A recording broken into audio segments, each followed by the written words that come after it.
លោកគ្រូខ្ញុំនៅថៃតើរៀនបានអត់អូខេរៀនបានបងសិក្សាបានអញ្ចឹងណាបងរៀនតាមអនឡាញអញ្ចឹងណាបង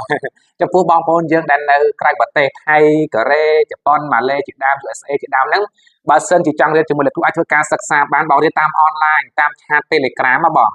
របៀបរៀនលោកគ្រូអេតតាម Telegram ហើយរៀនជាលក្ខណៈ VIP តែម្ដងណាបងអត់រៀនក្នុងគ្រប់រួមគ្នាទេបើបានការសួរនាំអញ្ចឹងណា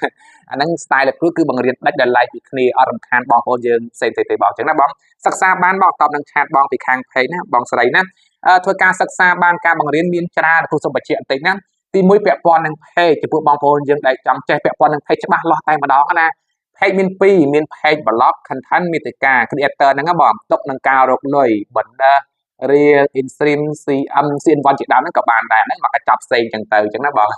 ទី2ពាក់ព័ន្ធនឹង page បាជីវកម្មលក់ដូរ Rossi boost promote chat comment share អាហ្នឹងមកកញ្ចប់ផ្សេងទៀតចឹងទៅអាហ្នឹងយើងចេះខ្លួនឯងហ្មងណាហ្នឹងក៏បានដែរទី3ពាក់ព័ន្ធនឹង TikTok បែបជា blog content មាតិកា video creator ហ្នឹងក៏បាន TikTok បែបជាកម្មលក់ដូរ Rossi boost ហ្នឹងក៏បានដែរហ្នឹងគឺបានដូចគ្នាចឹងណាបងទី5ពាក់ព័ន្ធនឹង YouTube channel ទៅនឹងក៏បានទី6ពាក់ព័ន្ធនឹងគេហៅថា content មាតិកាឬនឹងការថត blog ថតគេហៅថា video បែបជាកម្មលក់ដូរ Rossi ហ្នឹងក៏បានទៅគឺពាក់ព័ន្ធនឹងអនឡាញគឺមកកញ្ចប់នឹងហ្មងណាបងបញ្ជាក់ជូនណាបងនៅថៃរៀនបានដូចគ្នាអញ្ចឹងបងសំខាន់តស៊ូនឹងការសិក្សាបងបែងពេលនឹងការរៀនអញ្ចឹងបងបែងពេលនឹងការងារមុខរបរការងារគឺបងធ្វើការសិក្សាទៅរៀនផងសួរនាំផងលោកគ្រូនៅប្រឹក្សាយោបល់ដើម្បី